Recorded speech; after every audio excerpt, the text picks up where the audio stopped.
श्रीमद् भागवतम प्रथम स्कंद अध्याय नंबर 7। द्रोण पुत्र को दंड। पिछली बार हम लोगों ने श्लोक नंबर 7 तक ना। हाँ जी। यस्यां वै श्रूयमाणायां कृष्णे परम पुरुषे भक्तिर उत्पद्यते पुंसं शोक मोह भयापह। जो शोक मोह तथा भय से अपने आप को मुक्त करना चाहते हैं उन्हें क्या करना चाहिए? भगवान श्री कृष्ण की प्रेम भक्ति को अपनाना चाहिए। ये लास्ट का वर्ष था। तो इस अध्याय के शुरुआत के 7 श्लोकों में व्यासदेव के साक्षात्कार के बारे में वर्णन किया गया है कि व्यासदेव ने किस प्रकार श्रीपाद नारद मुनि से इंस्ट्रक्शन लेने के बाद भगवान के ऊपर ध्यान किया और उनका साक्षात्कार प्राप्त किया। फिर उसके बाद उन्होंने श्रीमद् भागवत पुराण का पहले से जो संकलन किया था, तो एक्चुअली एक्सप्लेनेशन ऐसा है कि उन्होंने पहले से संकलन करके रखा था भागवतम का। फिर उस भागवतम को उन्होंने री एडिट किया। 18 पुराण और 108 उपनिषद इतिहास ये सब वो लिख चुके थे, तो इन्होंने उसको री एडिट करके साधारण पुराण से इसको अमल पुराण बना दिया। राइट। तो अभी इसके बाद 8वें श्लोक से श्लोक नंबर 14 तक फिर वर्णन आएगा कि अभी देखिए 2 हमारे मेन पर्सनैलिटीज है श्रीमद् भागवतम में। तो अब तक तो हमने भागवतम किस तरह से उदय हुआ उसका वर्णन देख लिया नारद मुनि के द्वारा, व्यासदेव द्वारा, और शुरुआत के 3-4 अध्यायों में भागवत का सिद्धांत भी देखा कि भागवत क्या होता है, भागवत किसके लिए है, भक्ति क्या है। राइट। तो अभी यहाँ से लेकर आगे ये अभी 8 से लेकर 14 इन श्लोकों में सुखदेव गोस्वामी का वर्णन आएगा कि सुखदेव गोस्वामी का पहले भी वर्णन आ चुका है, लेकिन यहाँ पे और थोड़ा शॉर्ट में वर्णन देंगे सुखदेव गोस्वामी के बारे में।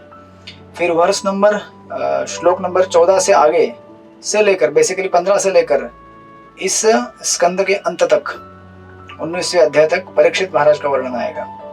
तो भागवत के वक्ता उनका वर्णन अभी यहाँ पे देखेंगे। उसके बाद लगातार अध्याय के बाद अध्याय आएंगे। परीक्षित महाराज उनकी किस तरह से ऐसे जगत से मुक्ति हुई और उन्होंने मुक्ति के लिए श्रीमद् भागवत का किस तरह से आश्रय लिया उसका वर्णन देखने को मिलेगा। आपको मैं बाद में ब्रेकअप देता हूँ, बट जस्ट यहाँ पे एक शॉर्ट समरी आपको बताया। सो नाउ 8वें श्लोक से सह संहितां भागवतीं कृत्वानुक्रम्य चात्मजं शुकम् अध्यापयामासं निवृत्तिं निरतं मुनि। पढ़िए इसका अनुवाद। अनुकंपा शक्ति माता जी पढ़िए अनुवाद 8 नंबर श्लोक। हरे कृष्ण। धन्यवाद पढ़ा। श्रीमद् भागवत का संग्रह कर लेने तथा उसे संशोधित करने के बाद महर्षि व्यास देव ने इसे अपने पुत्र श्री सुखदेव गोस्वामी को पढ़ाया, जो आत्म साक्षात्कार में पहले से निरत थे। हरे कृष्ण। ओके।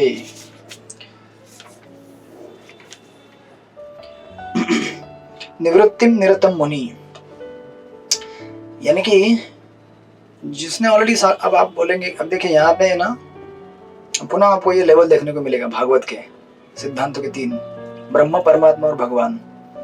सुखदेव गोस्वामी के उदाहरण के माध्यम से इन तीनों स्तरों का यहाँ पे विवेचन किया जा रहा है। तो जो व्यक्ति ऑलरेडी सेल्फ रियलाइज्ड है, आत्मा साक्षात्कारी है, उसको और क्या साक्षात्कार करने की जरूरत पड़ी? It's a question. ये बहुत बड़ा प्रश्न है। अगर आपने ऑलरेडी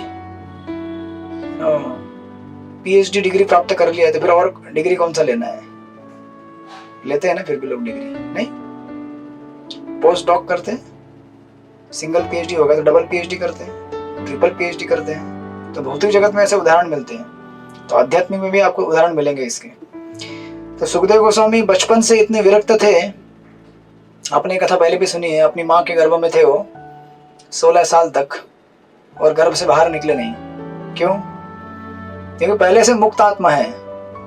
मुक्त आत्मा मतलब एक्चुअली शुरुआत के अध्याय में हमने देखा है, एक जगह वर्णन आता है कि सुखदेव गोस्वामी का शुरू के अध्याय में वर्णन आके गया है मुक्त आत्मा, उसका अर्थ ये होता है कि जो व्यक्ति इस जगत में अपने आप को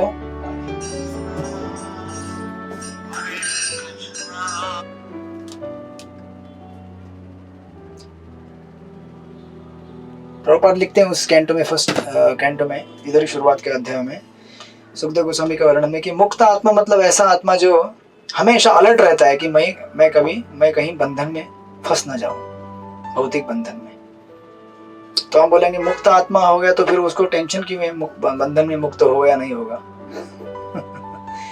यही तो व्याख्या है मुक्त आत्मा की। मुक्त आत्मा वो होता है जो हमेशा अलर्ट रहता है कि मैं कहीं बंधन में कहीं फंस ना जाऊं, उसी को मुक्त आत्मा कहते हैं। इसलिए वो मुक्त आत्मा होते हैं। नहीं समझ में आप लोग?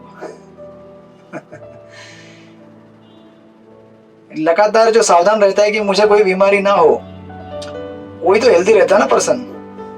जो डॉक्टर एपिडेमिक एरिया में काम करते हैं, जहाँ पे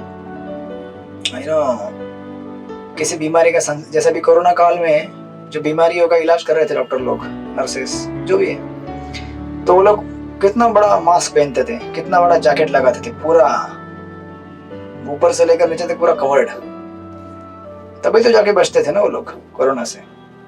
तो आप बोलेंगे वो लोग हेल्दी क्यों हैं?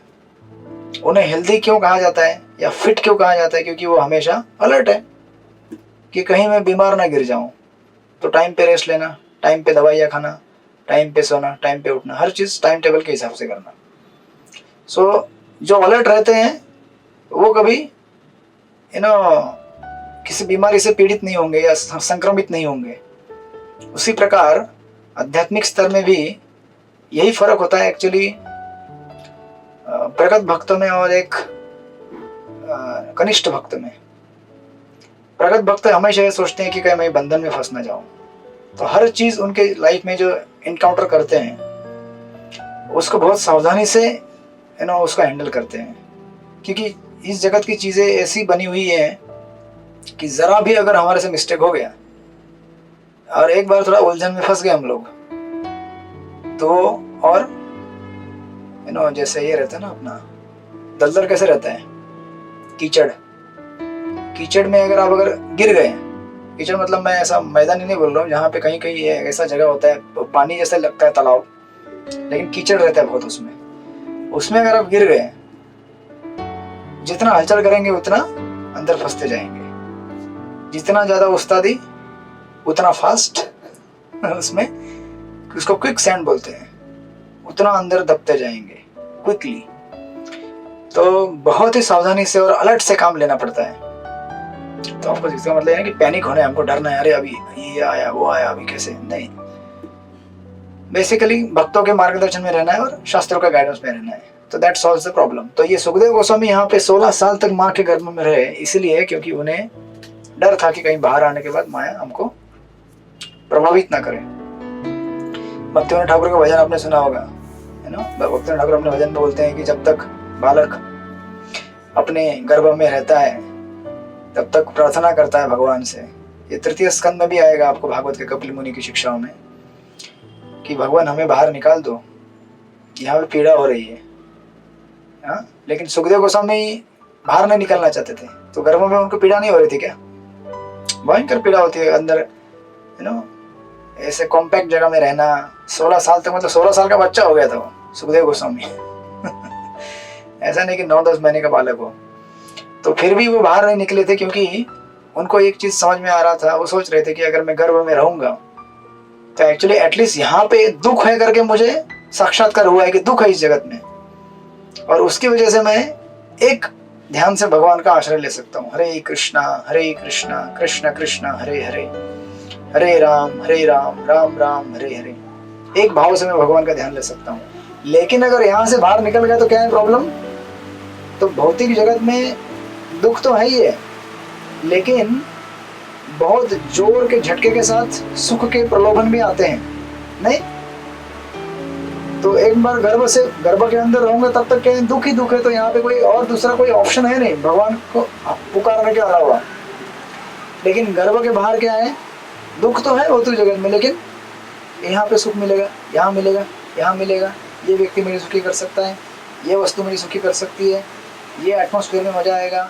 हिल स्टेशन में चला जाऊँ जपा करने के लिए, समंदर में चला जाऊँ, एसी रूम में बैठूँ, पर्वत के ऊपर नाचूँ, बस मन उसी में घूमता रहता है। जपा तो होता नहीं है कहीं पे भी कई बार स्पॉट ढूंढने में टाइम चला जाएगा आपका कि कहाँ बैठ के अध्ययन करना है, कहाँ बैठ के साधना करना है, यहाँ जाता हूँ वहाँ जाता हूँ, हो गया टाइम समाप्त। ये कभी कभी ऐसा होता है। कल मैं सोने के लिए निकला था, जल्दी सोने के निकला, तो हमारे यहाँ पे एक नया फ्लैट एक्वायर किया है लोगों ने, तो बोले कि ऊपर जाके सो जाओ जरा। तो अभी उधर कोई नहीं था उसमें, तो मैं बोला अभी 9:30 बजे 9:10 को मैं चालू किया सोने के लिए जाता हूँ करके। तो पहले देखा चाबी सिक्योरिटी के पास है, वो 4 मंजिल सीढ़ी चढ़ के जाना है, ऊपर से पता चला ऊपर कोई नहीं है। तो फिर दूसरे भक्त को ढूंढा, कोई है क्या, कोई आएगा मेरे साथ आज वहाँ विश्राम करने के लिए। तो उसको ढूंढते ढूंढते ऊपर चढ़ते चढ़ते 9:30 बज गए, फिर वहाँ सेटिंग करते करते 9:45 बज गए। तो कहने का मतलब ये है कि जब तक हम लोग, तो बेसिकली ये केयरलेसनेस है। अगर मैं निश्चिंत था कि अभी जल्दी आराम करना है तो कहीं भी आराम कर लेता हूँ, लेकिन जस्ट ऐसा हमारा मन जो है हमें किस तरह से विचलित और भ्रमित करता है, इसका उदाहरण है। तो सुखदेव गोस्वामी ने सोचा कि बाहर नहीं जाएंगे, बाहर जाएंगे तो क्या होगा, वहाँ तो सुख का प्रलोभन मिलेगा। और ऐसी अवस्था में फिर क्या होता है, जीव जैसे गर्भ में है अगर दुख है, जैसे कोई आदमी जेल में होता है ना, तो उसको हमेशा एक ये रहता है कि मैं बाहर कब निकलूंगा जेल से, क्योंकि जेल के अंदर दुख ही दुख है। लेकिन जो जेल के बाहर है उन्हें लगता है कि थोड़ा सा गलत काम करेंगे तो भी क्या हुआ, अच्छा भी मजा आ रहा है, यहाँ पे थोड़ी सजा मिलती है, मजा भी होता है। तो इस चक्कर में केवल क्या करता है, वो दुखों के बीच में सुख को ढूंढने का प्रयास करता है भौतिक जगत में, इंस्टेड ऑफ उस सुख और दुख तथाकथित सुख है वो, और दुखों के बीच में सुख को ढूंढना मतलब क्या है, इसमें आनंद है। मतलब 1000 दुख रहेंगे तो उसमें से 2-3 आनंद मिलते हैं। तो इतने सारे दुख पार करके, यातनाएं झेलते हुए थोड़ा सा सुख मिले, उसको इंसान संतुष्ट हो जाता है। ऐसे सुख को पाने के लिए लोग फिर भ्रमित हो जाते हैं इस जगत में कि भैया यहाँ सुख मिलेगा, ऐसा सुख मिलेगा, ये सुखी कर सकता। कोई सुखी नहीं कर सकता कुछ जगत में, ना कोई सुखी कर सकता है, ना किसी ने अगर प्रॉमिस किया हो आपको कि वो सुखी करेगा आपको, तो ये भ्रम है। भगवान के शुद्ध भक्त और भगवान के अलावा हमें और कोई सुखी नहीं कर सकता, राइट। जहां तक हम भगवान के भक्तों का संग बनाए रखेंगे, सिंसियर और सीरियस भक्तों का, जो भक्ति में आगे बढ़ने के लिए काफी अलर्ट है, सिंसियर है, सीरियस है। महाराज हमेशा ये कहा करते हैं, sincere, serious and without any ulterior motives. भक्ति में भी सिंसियर रहना चाहिए, लेकिन सिंसियर रहने से काम नहीं बनेगा, फिर सीरियस भी होना चाहिए, क्योंकि सिंसियरिटी आपकी टेस्टिंग होगी सीरियसनेस से, राइट। और आपका सीरियसनेस टेस्ट होगा आपका कि आपके अंदर कितना अहेतुकी भाव है, अल्टरियर मोटिव है कि आपके अंदर। हो सकता है मैं सिंसियर हूँ लेकिन मुझे कुछ चाहिए। है ना, कभी कभी जब सेवा करने के लिए आते हैं मंदिर में लोग, प्रसाद काउंटर में बहुत बढ़िया सेवा करेंगे प्रसाद बांटने का, क्यों? क्योंकि उनका उद्देश्य रहता है कि सब कुछ होने के बाद भैया अपने को ज्यादा मिलना चाहिए, बढ़िया मिलना चाहिए। सबको 2-2 गुलाब जामुन बांट रहे, हमको 10 मिलेंगे कम से कम। बहुत सिंसियरली, मेटिकुलसली टाइम पे आके सेवा, सिंसियर भी रहेंगे, सीरियस रहेंगे, लेकिन अल्टरियर मोटिव अगर हमारे पास रहेगा तो फिर हम लोग प्रोग्रेस नहीं कर सकते। तो सिंसियर होना चाहिए, सुखदेव गोस्वामी की तरह सीरियस भी थे वो, और फिर कोई मोटिव नहीं है, वो आगे दिखेगा आगे के आने वाले श्लोकों में। तो इसीलिए सुखदेव गोस्वामी ने सोचा कि भैया अंदर ही रहना अच्छा है। आपको तो भक्तिविनोद ठाकुर के उस भजन में भक्तिविनोद ठाकुर कहते हैं कि जीव, फिर क्या होता है ना कि माँ के गर्भ से जब बाहर निकलता है भगवान की कृपा से, तो उसके बाद जैसे ही बाहर आता है वैसे क्या होता है, उसके अपने रिश्तेदार जो रहते हैं, माता पिता भाई बहन जो भी रहेंगे, अंकल आंटी, सब लोग आके बोलते हैं बेटा कितना अच्छा है दुनिया, अच्छा हुआ तो यहाँ पे आ गया, अभी हम मजा करेंगे, तुम और हम मिलकर यहाँ पे घर बसाएंगे, है ना, हम दोनों मिलकर ये करेंगे वो करेंगे। इतना उसको, और बचपन से ही उसको छोटा पैदा होते ही खिलौना ले जाता है हाथ में, खिलौना, और वो भी कैसा खिलौना, कोई टेडी बियर देगा, कोई क्या देगा, कोई देगा। ऐसा नहीं कि उसको भगवान का कुछ डॉल हाथ में थमा देते हैं, होता है ऐसा कभी किसी घर में देखा है आपने? आपको दिया था आपके पेरेंट्स ने? नहीं दिया, लेकिन ठीक है, आपके पेरेंट्स तो काफी भाग्यशाली है कि आपको उन्होंने भक्ति करने का मौका दिया। हम सबको भक्ति करने का मौका दिया, यही बड़ी बात है इवेंचुअली प्रभुपाद की कृपा से। बट तो इस तरह से आने वाले जितने रिश्तेदार है, बच्चा जैसे जन्म लेता है उसको मेरा लल्लू, मेरा सोनू, मेरा पिंटू, ये वो करके उसको बेचारे को, उसको ये बताने के बजाय कि भैया तू भगवान का दास है, तूने जन्म लिया है तो अभी भगवान की भक्ति कर और इस भौतिक जगत से मुक्त हो जाए, ये बताने के बजाय उसको बताया जाता है मेरा सोनू, मेरा लोलू, मेरा गुड्डू, मेरा ये, हजार हजार प्रकार के उसके ऊपर उपाधियां लगा दी जाती है। फिर जैसा बच्चा धीरे धीरे बड़ा होता है तो फिर ये इनका बेटा है तो उनका ये है, तेरा ये नाम है, तेरा ये गांव है ना, तेरा ये घर है, तेरा ये देश है। आइडेंटिटी हमारी जो है कितनी बढ़ती जाती, देखिए कितनी उपाधि हमारे पर ला दी जाती है। जो जीव गर्भ में मां भगवान से प्रार्थना कर रहा था कि भगवान मुझे निकालिए, मैं आपकी भक्ति करूंगा, लेकिन बाहर आते ही प्रकृति के जो 3 गुण है, भौतिक और इतना संसार जो जटिल बनाया हुआ है, वो सब हमारे ऊपर अनेक अनेक अनेक प्रकार की उपाधियां डालना चालू करता है। और इसकी वजह से हम लोग इस जगत में क्या होते हैं, बद्ध हो जाते हैं और हम इस संसार को समझते हैं कि ये क्या है, सुखमय जगह है, यहाँ पे बैठ के आनंद मिलेगा, यहाँ पे बैठ के मजा करेंगे, यहाँ पे बैठ के मौज करेंगे। और सुखदेव गोस्वामी इसलिए वहां से बाहर निकलना नहीं चाहते, लेकिन एक्चुअली हुआ क्या, सुखदेव गोस्वामी की इस व्यथा को देखकर भगवान श्री कृष्ण उनसे मिले, राइट। व्यासदेव भगवान श्री कृष्ण से परामर्श किए, तो व्यासदेव जब आए, सॉरी भगवान श्री कृष्ण जब आए तो भगवान श्री कृष्ण ने आश्वासन दिया कि देखो तुम अपनी माँ के गर्भ से बाहर निकलो, तुम्हें कुछ नहीं होगा, ये मेरा प्रॉमिस है, तुमको माया बिल्कुल भी पकड़ेगी नहीं। तो फिर सुखदेव गोस्वामी बाहर निकले। अच्छा, गर्भ से बाहर निकले तो यहाँ पे जो वर्ड आया है निवृत्तिम निरतम मुनिम, इतने विरक्त थे कि घर जन्म लेते ही घर छोड़ दिया, मौका नहीं दिया मम्मी पापा को बर्थडे मनाने का कि मम्मी पापा लेके आएंगे खिलौना, झूले में झुलाएंगे, गोलू गोलू बोलेंगे और कुछ खिलाएंगे पिलाएंगे, कपड़ा पहन, नहीं, दिगंबर वेश में ही वहां से तुरंत चल पड़े घर से बाहर, इतने अलर्ट थे वो। लेकिन हुआ क्या, जब वन की तरफ जा रहे थे तो उन्होंने एक वुड कटर को देखा जो भागवत को गा रहा था। तो उन्होंने उससे पूछा, भैया ये कहाँ से गा रहे हो तुम, ये कहाँ से तुमने सुना? तो भागवत इतना आकर्षक है कि उनको आकर्षित किया। तो वो बोले कि एक्चुअली ये तो मुझे आपके पिताजी ने सिखाया है, व्यासदेव जी ने। तो बोले अच्छा, पिताजी ने सिखाया, मैं तो घर छोड़ के आया। तो तुरंत वापस घर पे आ गए पिताजी से मिलने के लिए, और फिर पिताजी से श्रीमद् भागवत का उन्होंने पाठ सीखा, तब बने वो सुखदेव गोस्वामी। तो अभी यहाँ पे वर्णन आएगा आगे उसका, आगे के श्लोकों में, और प्रभुपाद एक्चुअली परपट में लिखते हैं कि श्रीमद् भागवत व्यासदेव द्वारा ही संकलित ब्रह्म सूत्र का सहज भाष्य है। यह ब्रह्म सूत्र वेदांत सूत्र उन लोगों के निमित्त हैं जो पहले से आत्म साक्षात्कार में निरत हैं। श्रीमद् भागवत इस तरह रचा गया है कि इसकी कथाएं सुनते ही मनुष्य आत्म साक्षात्कार के मार्ग में तुरंत प्रवृत्त हो जाता है, राइट। यद्यपि यह मूल रूप से परम हंसों अर्थात आत्म साक्षात्कार में पूर्ण रूपेण संलग्न व्यक्तियों के लिए है, लेकिन यह संसारी व्यक्तियों के हृदय में गहराई तक प्रविष्ट होकर प्रभाव डालता है। इसलिए देखिए ना, आप देखेंगे आगे यहाँ पे वर्णन आएगा, सुखदेव गोस्वामी जैसे निवृत्त मुनि भी इससे आकर्षित हो गए, है ना। तो इसमें क्या रस रहेगा, विचार कीजिए। तो आपको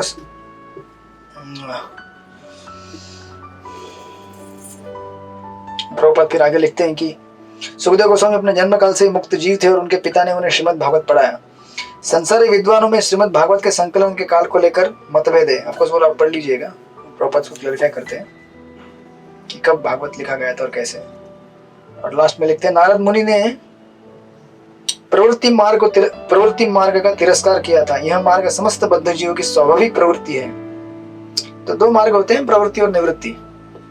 तो प्रवृत्ति मार्ग मतलब पाथ ऑफ डिटैचमेंट, एंड निवृत्ति मार्ग मतलब प्रवृत्ति मार्ग मतलब पाथ ऑफ अटैचमेंट, आसक्ति का मार्ग है वो, जो संसारिक लोग अपनाते हैं। धर्म अर्थ काम मोक्ष तक नहीं पहुंच पाते, जब मोक्ष की तरफ बढ़ेंगे तो उसको बोलेंगे निवृत्ति मार्ग। श्रीमद् भागवत की विषय वस्तु मानव जाति के भौरोग या संसार के तापों को पूर्ण रूप से रोकने का उपचार है। तो जब शौनक ऋषि ये सब सुनते हैं कथा नैमिषारण्य में, तो शौनक ऋषि प्रश्न पूछते हैं। शौनक उवाच सवै निवृत्ति निरता सर्वत्रोपेक्षको मुनि कस्य वां ब्रूहीते मता आत्मा राम समभ्यसत।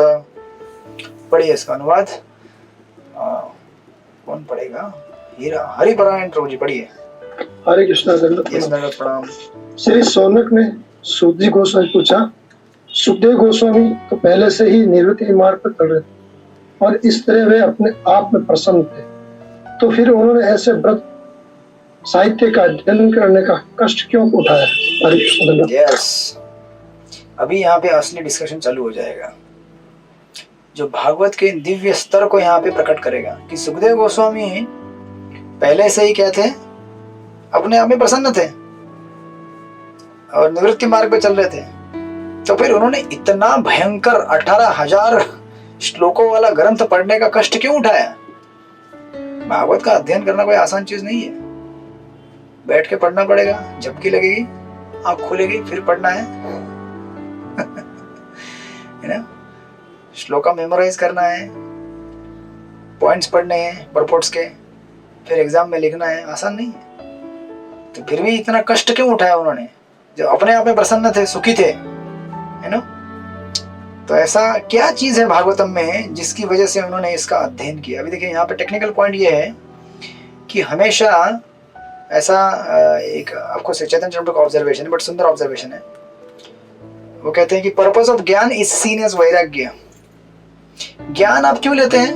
वैराग्य प्राप्त करने के लिए, राइट। इस जगत में ज्ञान क्यों लिया जाता है, क्यों दिया जाता है? ताकि आप लोग निवृत्त हो जाए इस जगत से, है ना, मुक्त हो जाए, राइट। तो इसके लिए, है ना, शास्त्रों का अध्ययन किया जाता है, ग्रंथों का अध्ययन किया जाता है, बराबर। लेकिन अभी क्वेश्चन यहाँ पे है कि सुखदेव गोस्वामी पहले से रिनाउंस थे, पहले से विरक्त थे, तो फिर उनको क्या जरूरत पड़ी ये सब ग्रंथ पढ़ने का? जो व्यक्ति पहले से निवृत्त है, अब ग्रंथ पढ़े जाते हैं इस जगत से निवृत्ति प्राप्त करने के लिए, राइट। लेकिन जिसको ऑलरेडी निवृत्ति हो चुकी है, अभी वो क्यों पढ़ रहा है ग्रंथ? क्वेश्चन है ना। तो ये प्रश्न है आपको समझ में आया कि नहीं समझ में आया? प्रश्न नहीं समझ में आया अभी तक? चित्रलेखा सखी माता जी, आपको समझ में आया? समझ में आया, ओके। कि जिसका ऑलरेडी पीएचडी कर लिया है ना, सेम सब्जेक्ट मैटर, समझो किसी ने अगर मेटालॉजिकल इंजीनियरिंग में पीएचडी किया होगा एक पर्टिकुलर एस्पेक्ट में, फिर वही एस्पेक्ट क्यों पढ़ेगा वो वापस? ऑलरेडी रिनाउंस हो गया है, तो फिर वो क्यों पढ़ने का उसको? या फिर अब हमारे केस में उदाहरण लीजिए, से फॉर एग्जांपल, अगर अच्छा आप में से कोई इंजीनियर कौन है यहाँ पे? कोई इंजीनियर? कोई इंजीनियर नहीं यहाँ पे? डॉक्टर कौन है? अच्छा, डॉक्टर एक है हमारे। अच्छा आप है चित्रलेखा सखी माता जी, ओके। तो आपने कौन सा पढ़ाई किया है डॉक्टर का? मैं चाइल्ड स्पेशलिस्ट हूँ। ओह, चाइल्ड। तो आपको तो दुख हुआ होगा मैंने जो बताया, तो बच्चे को कैसे गुमराह करते हैं, आप मत कीजिएगा, ठीक है ना। बच्चे का अगर आप कोई कुछ उसको ना छोटे छोटे बुक्स दीजिएगा जो पेंटिंग करते हैं ना, कृष्णा के पेंटिंग ओके। तो आपने चाइल्ड स्पेशलिस्ट है, स्पेशलाइजेशन की है, तो आपको जॉब, आपका क्लिनिक है या जॉब करते हैं आप? जॉब, क्लिनिक है? क्लिनिक है प्रभु, हॉस्पिटल है हमारा। अच्छा ओके। तो अगर आपका क्लिनिक है, हॉस्पिटल है, ऑलरेडी है, ठीक है, चला रहे हैं ठीक से और संतुष्ट है कि बस अभी लाइफ में और जो प्राप्त करना था मिल गया। अगर आपको कुछ अगर इच्छा नहीं तो, लेकिन फिर भी आप बोलेंगे नहीं अभी और मुझे पढ़ाई करना है, सेम सब्जेक्ट, वापस कॉलेज जाना है, वापस पढ़ने, क्यों पढ़ेंगे आप? नहीं पढ़ेंगे ना, क्योंकि ऑलरेडी आपने, हाँ यस, पढ़ लिया है। इसी बात से डर गए हो, बोले अभी वापस पढ़ना है? नहीं ऑलरेडी पढ़ लिया हमने कॉलेज में, है ना। जैसे मैं कॉलेज में लेक्चरर था, तो मैंने एमएससी का डिग्री लिया, है ना, बॉटनी में स्पेशलाइजेशन किया, पढ़ लिया, अभी मैं वापस क्यों पढ़ूंगा उसको? मैंने ऑलरेडी, मेरा जो गोल था, मुझे टीचर बनना था, मैंने बन लिया ना। या किसी को इंजीनियर बनना था, वो इंजीनियर बन गया, क्यों कष्ट लेगा वो? अगर कष्ट लेगा, अगर आप वापस पढ़ाई करना चाहेंगे, इसका अर्थ ये है कि उसमें कुछ तो है, और इसकी वजह से आप पढ़ना चाहते हैं उसको, इसकी वजह से वापस स्टडी करना चाहते हैं, isn't it? तो सुखदेव गोस्वामी के केस में आप देखेंगे वो रिनाउंस थे, वैरागी थे, शास्त्रों को पढ़ के वैराग्य आता है, लेकिन ये शास्त्र पढ़ने के पहले वैरागी थे। तो फिर भी इन्होंने क्या किया? भागवतम का, शास्त्र का अध्ययन किया। ये दिखाता है कि मतलब भागवतम इस जगत के, यू नो, जो ज्ञान है वैराग्य प्राप्त करने के लिए लिया जाता है, उस ज्ञान के परे है भागवतम। थोड़ा समझ में आ रहा है आपको? ब्रह्म स्तर की मुक्ति, उसको प्राप्त करने के लिए इस जगत से विरक्ति चाहिए, राइट? हरे कृष्ण प्रभु जी। तो आपका दुकान है ना, आपका दुकान है रामभद्र बाबू? हाँ तो मेरा दुकान है। आपका दुकान का दर्शन दिखाइए हमको, तभी आपके प्रश्न का उत्तर मिलेगा। नहीं प्रश्न नहीं, वो मैं आपको दूसरा आंसर करने वाला था, कार्य करने वाला हूँ। नहीं इसको, अच्छा क्या बोलना है आपको, बोलिए। ये अभी हाँ मैं ये बोल रहा था प्रभु जी की इंजीनियरिंग करने के बाद भी MBA करना पड़ता है, क्योंकि अगर आगे करना है तो। अच्छा ठीक है, आजकल इंजीनियरिंग की वैल्यू 0 हो गई है। ठीक है, आपने अगर MBA कर लिया तो फिर क्यों MBA करेंगे वापस? नहीं तब नहीं करेंगे, तब नहीं करेंगे। हाँ तो मैं हाईएस्ट बोल रहा हूँ, इस जगत में हाईएस्ट नॉलेज अगर आपने ले लिया है, इस जगत का हाईएस्ट नॉलेज क्या है? रेनाउंस्ड हो जाना, इस जगत से विरक्त हो जाना। इतने सारे जितने मुनि है, तपस्वी है, वो सब ज्ञान लेते हैं किसके लिए? जगत से विरक्त होने के लिए। लेकिन विरक्त होने के बाद फिर वापस बोलेंगे हमको वापस शास्त्र पढ़ना है, ज्ञान की किताब पढ़नी है। तो मतलब इसका मतलब ये है कि उसमें कुछ तो है। आप हरे कृष्ण महामंत्र बार बार क्यों लेते हैं? हरे कृष्णा कृष्ण कृष्ण हरे हरे, हरे राम राम राम हरे हरे। अगर समझो आपको मलेरिया हुआ, और मलेरिया होने के बाद अगर आपका बीमारी ठीक हो गया, मलेरिया का आजकल एक नया मेडिसिन आता है लिमिथल करके, राइट? लिमिथल, पहले ये आता था अपना लेरिया को करके आता था, अभी लिमिथल करके आता है। मुझे हुआ था लास्ट टाइम, तो मैंने एक पूरा टैबलेट खत्म कर दिया था। तो समझो अगर मैंने एक पूरा टैबलेट ले लिया, मेरा ठीक हुआ बीमारी के हफ्ते के बाद, फिर क्यों लूंगा मैं यार? क्यों वापस खाऊंगा उस लिमिथल दवाई को? नहीं खाऊंगा ना। उसको खाने की वजह से तो मेरा 1 महीने तक एपेटाइट नहीं आ रहा था। मैं इतना सा प्रसाद लेता था, मैं इतना सा दिन भर में, इतना सा तो टाइम थोड़ा। तो शौक था पहले से कि भैया ये दवाई खाने से हालत खराब हो गया, जो मच्छर का जो रहेगा विषाणु वो मर गया, लेकिन बॉडी हालत खराब हो गई, तो मैं क्यों लूंगा? तो हरे कृष्ण महामंत्र हमारी दवाई है, राइट? भवरोग को दूर करने की। तो हमारे अंदर के काम, क्रोध, लोभ, मद, मात्सर्य सब विकार दूर कर देता है वो, अच्छी तरह जपा करेंगे तो। इसके बाद भी लोग क्यों उसको जप करते हैं बीमारी दूर होने के बाद भी? क्योंकि उसमें कुछ तो है। बीमारी तो ठीक हो रही है, राइट? लेकिन और कुछ मिल रहा है उसमें से। आपको क्या मिल रहा है?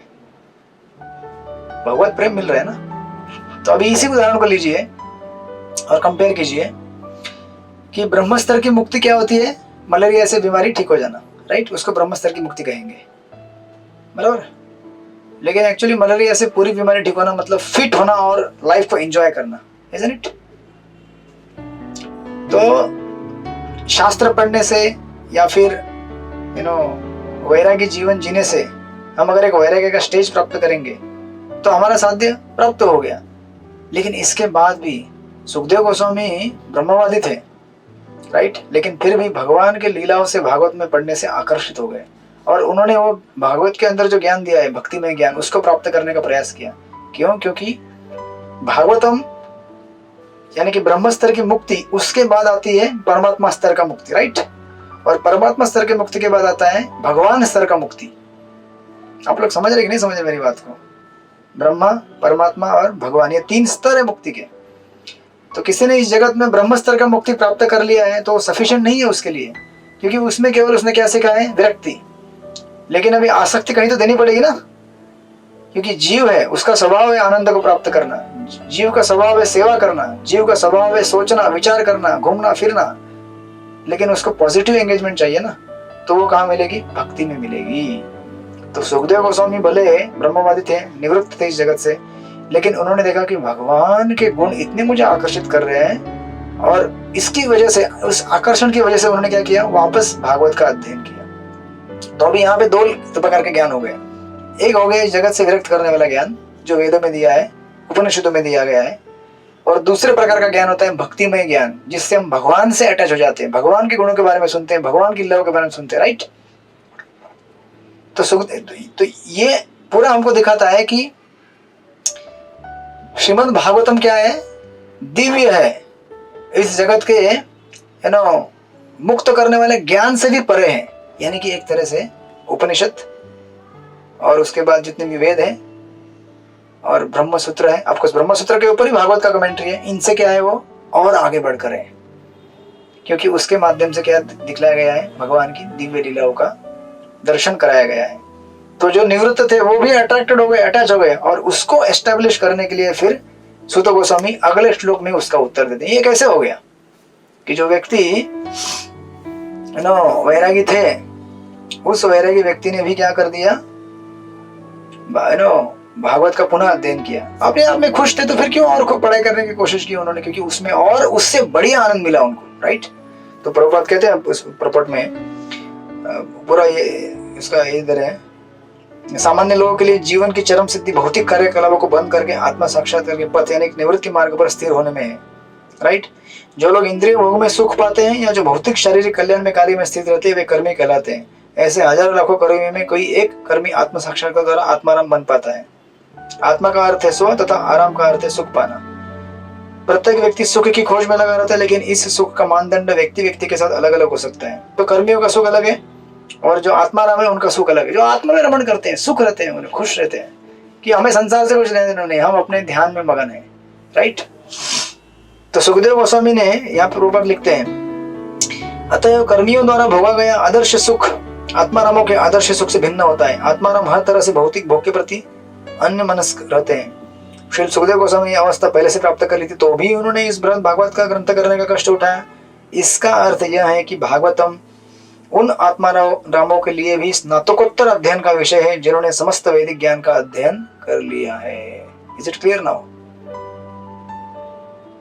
काशीनाथ सखी प्राण क्लियर है कि नहीं? हरे कृष्ण प्रभु जी, सॉरी। अच्छा, तो अनुकंपा माता जी आप कुछ प्रभु जी, बोलिए बोलिए। मतलब सुखदेव गोस्वामी मतलब माँ के पेट से बाहर आए तभी वो भागवतम जानते थे क्या? देखिए, लीला के सिद्धांत के हिसाब से तो वो आध्यात्मिक जगत में राधा रानी के पेट पैरेट है, तो उनको तो सब पता ही है। उनको क्या पता नहीं है, तो नित्य परिकर है भगवान श्रीमती राधा रानी के। लेकिन लीला के माध्यम से अभी उस समय पता नहीं है उनको, वो मुक्त आत्मा है, ठीक है। जब माँ के गर्भ में थे, गर्भ से बाहर निकले, वन की तरफ जाने लगे, तब तक वो मुक्त आत्मा थे, उन्हें भागवतम पता नहीं था इस लीला के हिसाब से। लेकिन जब उन्होंने उस ऊंट कटरा वाले से जब भागवत सुना तो उन्होंने पूछा किससे भाई तुमने सीखा है? तो बोले पिताजी से आपके। जाओ फिर पिताजी से आके भी पढ़ाई किया, क्योंकि भागवतम में इतना रस है कि जो मुक्त आत्माओं को भी आकर्षित करता है। जब मैं मुक्त आत्मा बोल रहा हूँ, इसका अर्थ यह है कि जिन्होंने ब्रह्म स्तर की मुक्ति प्राप्त की है। भगवत स्तर की मुक्ति उन लोगों के बारे में नहीं बोल रहा हूँ मैं। हाईएस्ट मुक्ति तो भगवत प्रेम प्राप्त करने की है ना। केवल हम ब्रह्म स्तर का मुक्ति प्राप्त करके ब्रह्म में लीन होने का प्रयास करते हैं, लीन तो नहीं हो पाएंगे, क्योंकि ब्रह्म मतलब कौन है? भगवान ही है ना। उनकी जो ज्योति है शरीर से निकलने वाली, उसको ब्रह्म ज्योति बोलते हैं। उसमें कोई लीन हो सकता है क्या? है? और अगर लीन भी हो जाए, वहां पे जाके पड़े रहे, तो भी एक्टिविटी नहीं ना, वहां पे सेवा नहीं है ना। और जीव का स्वभाव है आनंद प्राप्त करना, और आनंद किससे मिलता है? सेवा करने से। अब जब हम भागवतम पढ़ते हैं, सुनते हैं, तो हमको आनंद मिलता है ना, बराबर ना? नहीं ना, राइट? यस, सखी प्राण प्रभु आपका क्या कहना है? सॉरी, सखी प्राण काश, यस, आपका आवाज नहीं आ रहा है प्रभु जी। हाँ बोलिए। जी प्रभु, तो ये तो आप जो बता रहे हैं तो सही है भागवतम में कि वो सुखदेव गोस्वामी का, जैसे कि पहले मैंने जो पढ़ा था इसमें पढ़ा, वेद व्यास जी ने जब उनको वो एक श्लोक बोला था तो उसको सुन के वो भागवतम से आकर्षित हो गए थे, और फिर उन्होंने पूरा, लेकिन वो तो पहले से ही मुक्त आत्मा थे। गर्भ में इतने दिन माँ के इसलिए रुके रहे कि बाहर आना नहीं चाहते थे, भौतिक जगत के कर्मों से मिलना नहीं चाहते थे। Yes, okay okay. नाउ तो अभी इसी का उत्तर देने के लिए फिर मतलब बेसिकली ये भागवतम के दिव्य स्थिति को प्रकट करने के लिए सब यहाँ पे विवेचन किया जा रहा है कि भागवतम कोई साधारण ग्रंथ नहीं है जो कोई साधारण मुनि पढ़ते हैं, है ना। मुक्तात्माओं में भी बहुत सारे हैं। मुक्ता नाम अपनी सिद्धानाम करके आपने वो श्लोक सुना होगा, नारायण, है ना। ऐसे अनेक जो गीता में जो श्लोक दिया है, मनुष्यानाम सहस्रेषु कश्चित् सिद्धे एतदाम अपि सिद्धानाम कश्चित् गति माम तत्वता, जो भगवान जब बोलते हैं कि ऐसे हजारों हजारों हजारों मुक्तात्माओं में, है ना, ऐसा ही कोई एक विरला व्यक्ति जो मुझे समझ सकते हैं। मतलब ऐसे कोटि कोटि लिबरेटेड सोल जो ब्रह्म स्तर की मुक्ति प्राप्त, उनमें से क्वचित ही एक व्यक्ति भगवान को समझ पाता है, यानी कि भगवत प्रेम प्राप्त कर पाता है। बहुत ही विरले लोग होते हैं वो। तो भागवतम के यहाँ पे उस दिव्य स्थिति को बताया जा रहा है। अब उसको और एस्टेब्लिश करते हैं आगे के श्लोक में। सुत उवाच आत्मारामश्च मुनयो निर्गंथा अपि उरुक्रमे कुर्वन्ति अहेतुकीं भक्तिं इत्थं भूतो गुणो हरि। पढ़िए काशीनाथ प्रभु जी। हरे कृष्ण प्रभु श्री चंद्र नाम आप कृष्ण अनुवाद श्रील प्रभुपाद जी का श्रील प्रभुपाद जी की जय। जो आत्मा में आनंद लेते हैं ऐसे विभिन्न प्रकार के आत्माराम और विशेष रूप से जो आत्म साक्षात्कार के पथ पर स्थापित हो चुके हैं, ऐसे आत्माराम यद्यपि समस्त प्रकार के भौतिक बंधनों से मुक्त हो चुके हैं, फिर भी भगवान की अनन्य भक्तिमय सेवा से में संलग्न होने के इच्छुक रहते हैं। इसका अर्थ यह हुआ कि भगवान में दिव्य गुण है, अतः वे मुक्त आत्माओं सहित प्रत्येक व्यक्ति को आकृष्ट कर सकते हैं। हरे कृष्ण। हरे कृष्णा। तो यहाँ पे क्लियर कर दिया है ना कि सुखदेव गोस्वामी मुक्त थे, लेकिन भगवान के गुणों से आकृष्ट होकर उन्होंने क्या किया, इस ग्रंथ का अध्ययन करने का प्रयास किया। आपको प्रॉपर का प्रॉपर काफी लंबा चौड़ा प्रॉपर है, इतना तो नहीं जाऊंगा मैं, हमारे पास 15 मिनट है। बट इंटरेस्टिंग ऑब्जर्वेशन चैतन्य चंद्र प्रभु का, 2 चीज कहते हैं वो निर्ग्रंथि शब्द को लेकर। ग्रंथि यानी कि आसक्ति, ग्रंथि यानी कि गांठ, ठीक है, गांठ भौतिक जो इस जगत से हमें बांधती है आसक्तियों से। उसका एक ये अर्थ होता है निर्ग्रंथम, यानी कि जिनको भौतिक आसक्ति नहीं है, निर्ग्रंथा, जो किसी भी गांठ से बंधे हुए नहीं इस भौतिक जगत से। और दूसरा अर्थ ये होता है निर्ग्रंथि, ग्रंथ यानी कि किताब भी। तो बहुत एक सुंदर ऑब्जर्वेशन है उनका, कहते हैं कि ग्रंथि यानी कि can refer to book in his context, in this context, किताब में बोल सकते हैं। तो जनरली जैसे मैंने पिछले श्लोक में बताया था कि जो इस जगत से आसक्त नहीं है और जिसका रेनंसिएशन या वैराग्य शास्त्रों के अध्ययन पर डिपेंड नहीं है। सुखदेव गोस्वामी ने क्या कोई आपके जैसे मेरे जैसे भक्ति शास्त्री भक्ति वैभव की किताब नहीं पढ़े थे मुक्त होने के लिए माँ के गर्भ में डायरेक्ट लिबरेटेड सोल के रूप में ही जन्म लिया था उन्होंने। तो जिनका वैराग्य ना किसी ग्रंथ के ऊपर निर्भर है, एक तो पहले आसक्त है, निर्ग्रंथा, आसक्ति नहीं उनको जगत से, प्लस दूसरा निर्ग्रंथा यानी कि जो किसी ग्रंथ के ऊपर डिपेंड नहीं थे मुक्त होने के लिए इस जगत से, अध्ययन नहीं करना पड़ा था उन्हें किसी शास्त्र का, राइट, स्क्रिप्चरल स्टडी लेना नहीं पड़ा उन्हें। जनरली हम लोग शास्त्र का अध्ययन करके फिर हम समझते हैं कि जगत से कैसे विरक्त होना है, उसके ऊपर डिपेंड रहते, लेकिन सुखदेव गोस्वामी उसका डिपेंड नहीं थे। तो ये उनका वर्णन है। ऐसे सुखदेव गोस्वामी यू नो फिर भी क्या किए, वो इस श्लोक में जो बताया गया है, कहाँ गया, अपि या आत्मारामश्च मुनयो निर्गंथ अपि उरुक्रमे, उरुक्रमे का अर्थ क्या देते हैं प्रभुपाद यहाँ पे, महान साहसिक में। और ये कौन है महान साहसिक, भगवान। उनकी भक्ति या फिर उनके गुणों से आकर्षित होकर उन्होंने अध्ययन करने का प्रयास किया वापस भागवतम को, राइट।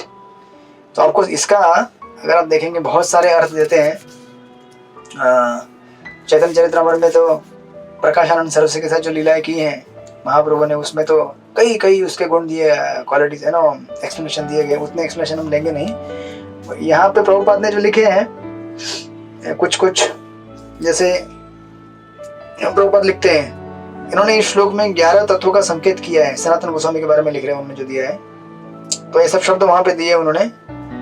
और फिर आगे लिखते हैं प्रभुपाद कि मुने शब्द का प्रयोग इन अर्थों में होता है, जो विचारवान है, जो गंभीर तथा शांत है, तपस्वी, जो हट है, परिवराजक, ऋषि तथा साधु संत। निर्गंत शब्द में निम्नलिखित भावों का आह्वान होता है। उसी प्रकार आगे उन्होंने दिया है नी उपसर्ग का प्रयोग किस लिए होता है, ऐसा आप पढ़ लीजिएगा। उरुक्रम शब्द का भी अर्थ दिया है, 1 by 1 हेतु, और ऐसे बहुत सारे अर्थ उन्होंने दिए। लेकिन जस्ट मैं एक पढ़ूंगा यहाँ पे,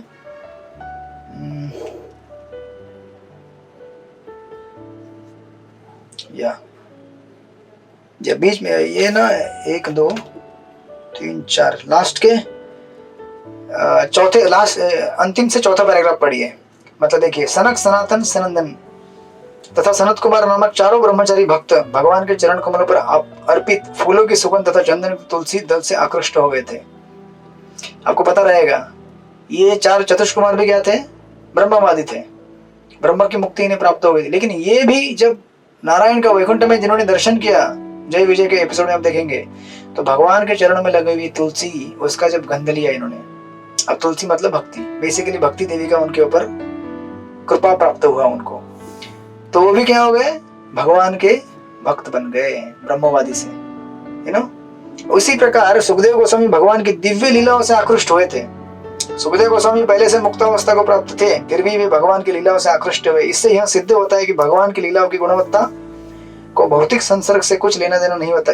इसी प्रकार तरुणी गोप कुमारी या भगवान के शारीरिक लक्षण से आकृष्ट हुई और रुक्मिणी भगवान की महिमा का श्रवण करके आकृष्ट हुई, राइट। भगवान कृष्ण भाग्य की देवी के, लक्ष्मी के भी मन को आकृष्ट करने वाले। विशेष परिस्थितियों में वे समस्त तरुणियों के मन को मोहित करते हैं। वे वयस्क महिलाओं के मनों को मातृ स्नेह के रूप में आकर्षित करते हैं। वे पुरुष के मन को सेवक तथा सखा भाव में आकृष्ट करते हैं। इस प्रकार भगवान हर किसी को आकृष्ट करते हैं। What to speak of ordinary people, but जो लिबरेटेड सोल है उनको भी आकर्षित करते हैं, क्योंकि उनके अंदर क्या है, अगाध अगाध गुण है, राइट। एक्चुअली कहाँ पे मैंने पढ़ा था, हाँ या विश्वोपनिषद में लोग डिस्कस कर रहे थे।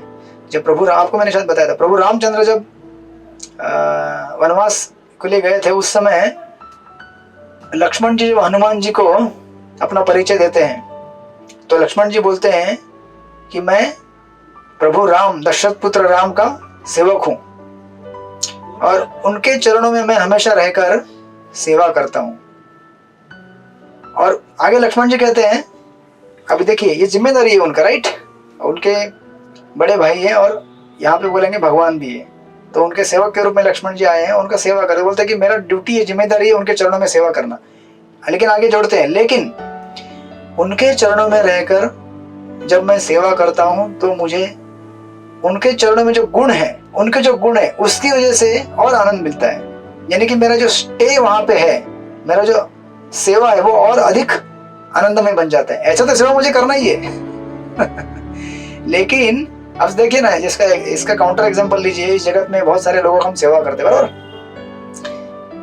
तो आप ऑफिस में भी सेवा करते होंगे किसी का, लेकिन उसका क्या लेना देना रहता है, हाँ ये काम हुआ, वो काम हुआ, ठीक है ये साइन करो, चलो जाओ जाओ तुम्हारा काम हो गया। तो कोई आपको पूछेंगे नहीं कैसे हो, प्रसाद लिया, पानी पिया, घर में सब ठीक है राइट। ये क्वालिटीज है व्यक्ति के, quality of compassion, quality of care, right.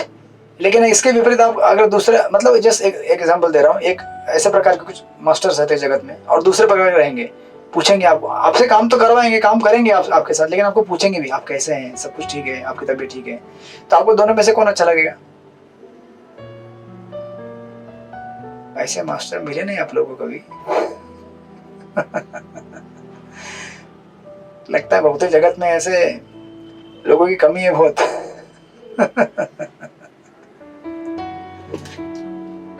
तो नेचुरल है कि आपको वो ऐसे व्यक्ति पसंद आएंगे जो आपको केयर करते हैं। काम तो करना ही है आपको हर जगह पे, लेकिन काम करते करते जो आपका केयर भी लेते हैं, पूछते हैं आपको कैसे हो आप, सब कुछ ठीक ठाक है ना, क्योंकि they are more than just getting work done, right.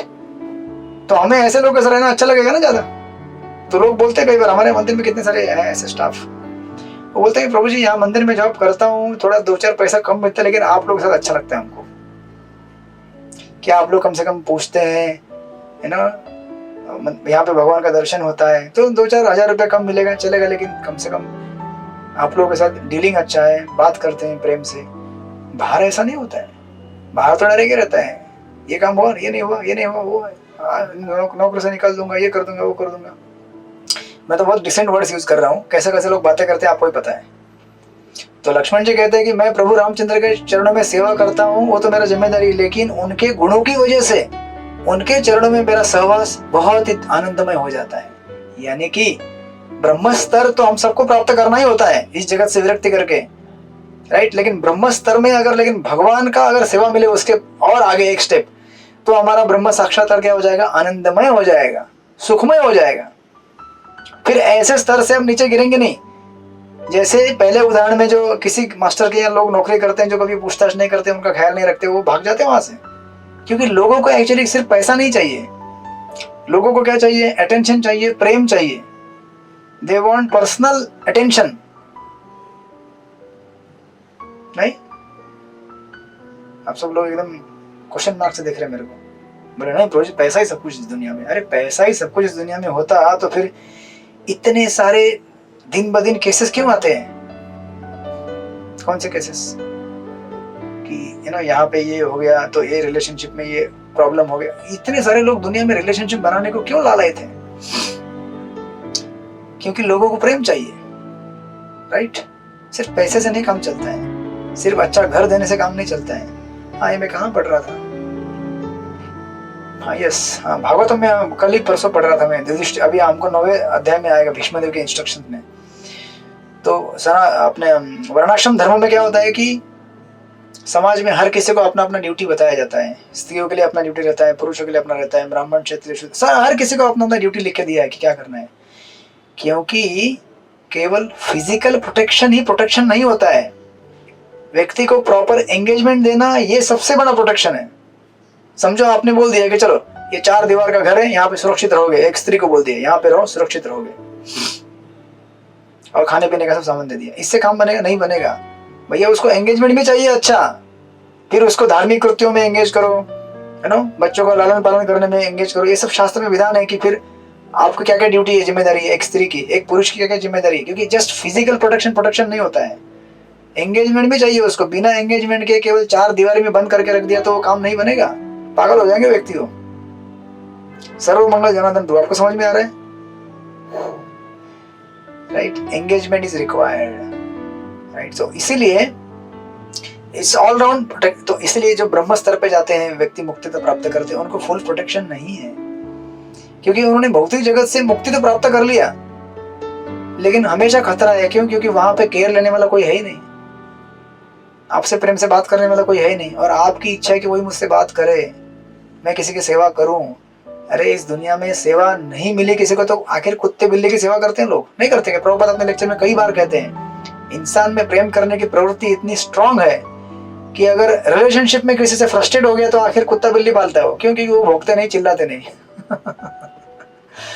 बाकी इंसान की तरह वो रिटालिएट नहीं करते, बेचारे चुपचाप बैठते हैं, खाते पीते हैं, थोड़ा सा पूछ हिलाएंगे, प्रेम करेंगे। प्रेम चाहिए लोगों को। तो मुक्त अगर हो भी जाए हम ब्रह्म स्तर पे, अच्छी बात है, लेकिन टिक नहीं पाएंगे आप, अनफॉर्चुनेटली वहां से गिरना ही पड़ेगा प्रेम की तलाश में। तो इसलिए अब रास्ता आपको एक तो आगे देखना है या पीछे देखना है। पीछे तो नहीं देख सकते क्योंकि जगत का हम लोगों ने क्या कर दिया है, त्याग कर दिया है। और पीछे आना मतलब वापस उसी मिट्टी में आके मिल जाना, आगे देखना पड़ेगा। लेकिन अनफॉर्चुनेटली जिनकी आंखें भगवान के दिदीप्यमान तेज से अति प्रकाशित, मतलब कभी कभी एकदम ज्यादा लाइट होने पे हम देख नहीं सकते, है ना? सूरज की तरफ आप देखते तो दिख सकते हैं क्या सूरज को? नहीं, आंखें हमारी प्रकाश धुंधली हो जाती है ज्यादा लाइट से। तो उस ज्यादा लाइट को फिल्टर करने के लिए चाहिए, समझ, उसको साफ करने के मतलब उससे परे जाने के लिए चाहिए आचार्यों का मार्गदर्शन। तब जाके आपको मन पड़ेगा इसके आगे तो ये सब कोहरा हटाएंगे तो भगवान दिखते हैं आगे, जो कि खड़े वहां से प्रेम से आलिंगन करने के लिए आपको बुला रहे हैं, आ जाओ, हरे कृष्णा कृष्ण कृष्ण हरे हरे, हरे राम राम राम हरे हरे। लेकिन फिर अगर आचार्यों का मार्गदर्शन नहीं रहेगा, भक्तों का मार्गदर्शन नहीं रहेगा तो क्या होता है? पीछे ही देखना पड़ता है, क्योंकि जबरदस्ती आपको इमोशंस और प्रेम से ललायित होकर पीछे देखना ही पड़ेगा आपको, ऑप्शन ही नहीं है कोई, क्योंकि जीव का वो स्वभाव ही है आनंद प्राप्त करना। तो इसलिए यहाँ पे बता रहे हैं कि सुखदेव गोस्वामी ऐसे विरक्त मुनि थे, लेकिन भगवान के गुणों से इस तरह से अट्रैक्ट हो गए, इस तरह से आकर्षित हो गए कि भगवान की जो लीला का विस्तार करने वाले भागवतम है उसका अध्ययन करने लगे, राइट? तो इवन दो सुखदेव गोस्वामी आत्माराम थे, निर्गंता थे, फिर भी उन्होंने क्या किया? उरुक्रम भगवान का गुणगान गाने के लिए भागवतम का अध्ययन किया, राइट? ऐसे भगवान के गुण हैं। एंड देन फिर 11 नंबर में बोलते हैं, हरे गुणा क्षिप्तम मति भगवन बादरायणी अध्यगानम अख्यादानम नित्यम विष्णु जना प्रिय। कहते हैं श्रील व्यासदेव के पुत्र श्रील सुखदेव गोस्वामी न केवल दिव्य शक्ति से युक्त थे, अपितु वे भगवान के भक्तों के भी अत्यंत प्रिय थे। इस प्रकार उन्होंने इस महान ग्रंथ का अध्ययन किया। प्रॉपर लिखते हैं, ब्रह्म वैवर्त पुराण के अनुसार श्रील सुखदेव गोस्वामी अपनी माता के गर्भ में भी मुक्तात्मा ही थे। श्रील व्यासदेव जानते थे कि हम बालक जन्म लेने के बाद कभी घर में नहीं रहेगा। अतः उन्होंने बालक को भागवत की रूपरेखा सुनाई, जिससे वह भगवान की दिव्य लीलाओं में अनुरक्त होता रहे। जन्म लेने के बाद यह बालक यथार्थ में श्लोकों का पाठ करके भागवत की विषय वस्तु में और भी अधिक शिक्षित बन गया।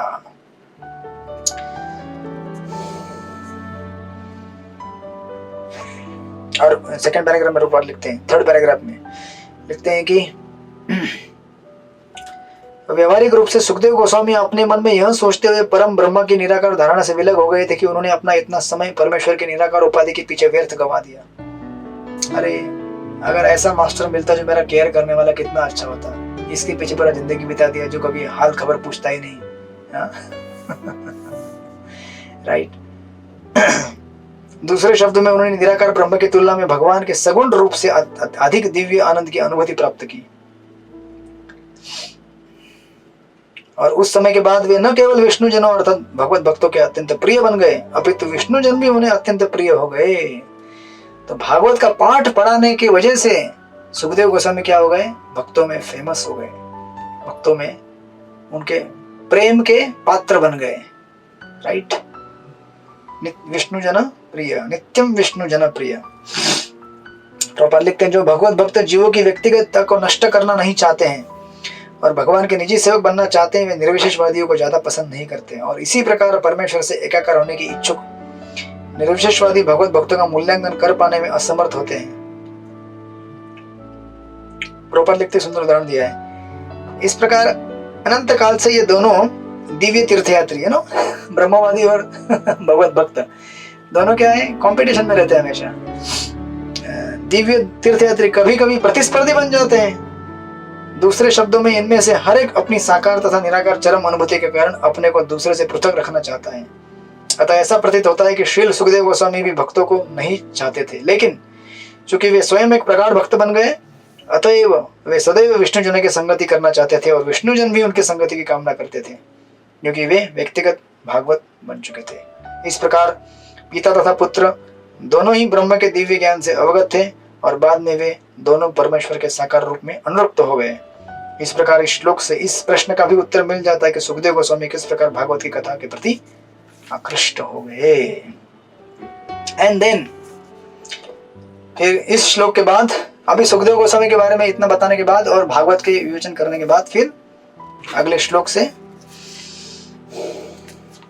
परीक्षित महाराज और उनके बारे में वर्णन चालू हो जाएगा, जो हम अगले क्लास में देखेंगे। फिर यहाँ से फोकस शिफ्ट हो जाएगा और फिर यहाँ से जो वर्णन चालू होगा परीक्षित महाराज का 12वें श्लोक से इस कैंटो के अंत तक उनकी कथा चलती रहेगी कि इतने बड़े राजा, इतनी बिजी लाइफ थी। गौर कृष्ण महाराज कहते इतनी बिजी थे, उनको कैसे समय मिल गया 7 दिन कथा पढ़ने के लिए। अब सुखदेव गोस्वामी के बारे में तो सुन ही लिया आपने कि सुखदेव गोस्वामी जो किसी एक जगह पे रुकते नहीं थे गाय धोने के ना समय को छोड़कर, फिर वो ऐसे कैसे बैठ गए 7 दिन कथा करने के लिए, उनके बारे में तो समझ लिया। अभी परीक्षित महाराज के बारे में अगले क्लास से देखेंगे। हरे कृष्णा। श्रील प्रभुपाद की जय। श्रीमद् भागवत महापुराण की जय। तो कल आपकी एग्जाम है? 3 बजे। यस, 3 से 5। 3 बजे मिलेंगे हम लोग एग्जाम के लिए। प्रश्न मैंने आपको ऑलरेडी दे दिए। बोलिए। एग्जाम कब है? कल 3 बजे है। कल 3 बजे। हाँ एग्जाम भी है वो भी। हाँ एग्जाम ही है। अच्छा, 4 and 5 हाँ अध्याय नंबर 4, 5। यस, तो आइएगा। हाँ यस माता जी। हाँ अच्छा, आप बोल रहे आपके अभिषेक के लिए आए नहीं। क्या करें, यहाँ पे इतना व्यस्त समय चलता है कि अभी कभी आएंगे समय निकाल के, सारे भक्ति वैभव वाले हम स्टूडेंट आएंगे, दिल्ली से आएंगे, है नो, हर जगह से आएंगे, जलगांव से आएंगे, सब लोग आएंगे। हम लोग भक्ति वैभव का एक गेट टुगेदर करेंगे बॉम्बे में। Yes okay. तो आप लोग पढ़ाई कीजिए। आपका तैयारी नहीं चलेगा। जिन लोगों ने तैयारी की है उन्होंने की है, माता जी को छोड़कर। उनको एग्जाम में आना है। माता जी थोड़ा सा है ना तबियत उनका आगे पीछे रहता है, इसलिए उनको एक्सक्यूज है। तो आप पढ़ाई कीजिए, आपको अगर तैयारी लगेगी दीजिए, नहीं तो बाद में दीजिए, कोई बात नहीं। लेकिन बाकी लोगों को एक्सक्यूज नहीं है, उनको एग्जाम देना है कल। ठीक है। ओके, हरे कृष्णा। वंचा कल्पतरुभ्यश्च कृपा सिन्धुभ्यश्च पतितानां पावनेभ्यो वैष्णवेभ्यो नमो नमः। अनंत कोटि वैष्णव वृंद की जय। श्रील प्रभुपाद की जय। हरे कृष्णा। हरे कृष्ण।